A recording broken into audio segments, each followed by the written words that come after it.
What's up, positive people? You got Dana here, and today's video is about what I've learned in my 6 years of living in Seattle. And this video is a little late this year, but I feel like it was late last year, so whatever. The first thing that I've learned living out here is you have to have hobbies, passions, and things to do that are outside of raising your kids, being in a relationship, and your work. I have found a lot of joy in learning foreign languages, recommitting myself to my YouTube channel, and I have found a newfound purpose in starting my jewelry line. Having those things going on, especially with the sort of year that we've had, has allowed for me to not only distract myself, but busy myself with things that are meaningful to me personally and not to get bogged down by what's been going on out and about in the world. I have learned the importance of cooking for oneself and being able to entertain yourself within your home. In the coming months, I really want to do some major facelifting so that I can ride the wave of being here for a lot longer. I got back into video games. I watched lots of movies, made sure that I was on a comfy bed with comfy sheets, made sure that I was drinking out of cool glasses. Just all of these little things I did to make sure that being here didn't feel like a prison, a feeling of newness, so that we could survive quarantine straight up and down. I got rid of a lot of stuff. I was holding on to a lot of things. In some respects, I've kind of embraced a little minimalism. There were just certain things that I was holding on to for whatever reason that I've let go of. And then as a result, it's just been easier. The next thing that I'd say that I learned this year was that there are a lot of people that live in this city that thrive on chaos, that thrive on causing a ruckus, and it's not motivated in any sort of altruism. If you know, you know.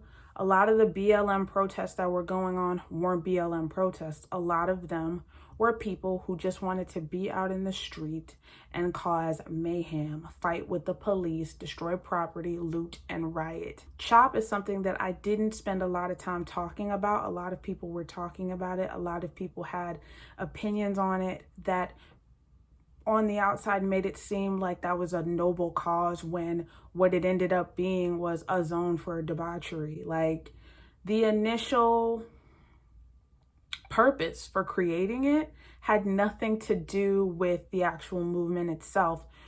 And which is why I don't feel like it did any good. Even on a national stage, I don't feel like it did any good.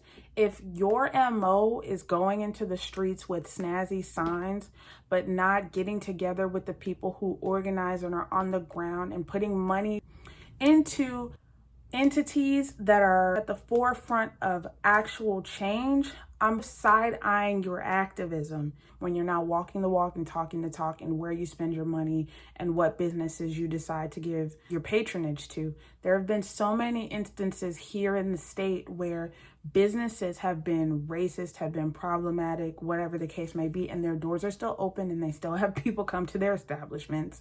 And it ain't just the quote unquote outright racist, it's the woke ones too. That's something that this year has really been brought out to the forefront, is the full-time protester, the professional protester, the person who's paid to protest.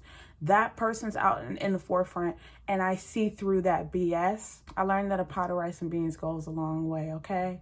And that if the shit really hit the fan, I'd be fine with all my dry goods.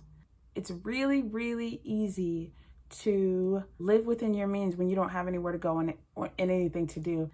I learned that people panic buy unreasonably, and it's the panic buying that has made me aware of the fact that we're doing really well in America right now, because people can afford to hoard simple things like toilet paper when bidets exist.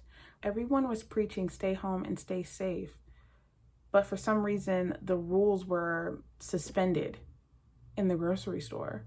They were nice enough to try and put little arrows to make everything one way. Do you think people are following the arrows? No.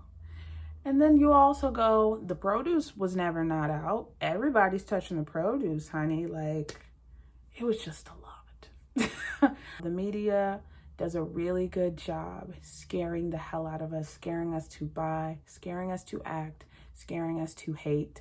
And it is your job to make sure that the things that you consume don't move you in that way. I'm probably way more competitive now than I was when I first got out here. I feel like here I've gained a lot of work experience, and I learned this year that time is the real hot commodity. Time is gold, and that I am better off using my time for my own self-interest than wasting my time just on stuff that doesn't benefit me. The overarching theme of this year was just keeping my head down, staying busy, and minding my own business. Every time you get a raise, there isn't lifestyle inflation to match that. I want to move badly, but I'm not moving because I understand that I am finally in a place where there's so much extra that I might as well ride until the wheels fall off. Until I'm making 3-4 times the rent, I need to stay a bit longer. I'm always going to be renting. There will always be places to rent. That's the beauty of being a renter. So there's really no rush.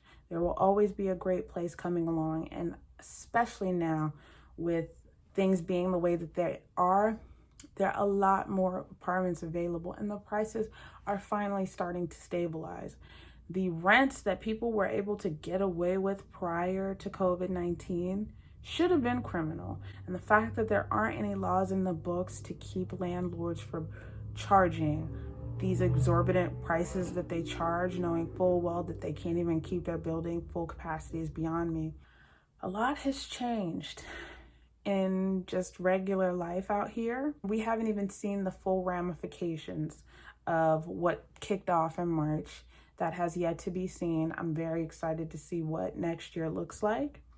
It's a big part of the reason why too I'm trying to really wait, because I want my next place to be a mega upgrade. But I've learned the importance of patience. I've learned the importance of delayed gratification. And I've also learned that I'm running a race by myself. It ain't no competition. And I'm doing what is best for me and mine. I wish that I could say that I got the cheat codes. I don't. But 6 years deep, I feel much more confident in a lot of ways. What kicked off last year, I kind of picked up with, and quarantine gave me the opportunity to really buckle down. So that was cool. If you like this video, let me know by leaving a thumbs up. Leave a comment down. Let me know what you think, what you've learned. If you've been out here, moved, or, you know, what going to a new place has done for you. And until tomorrow, peace, positive people.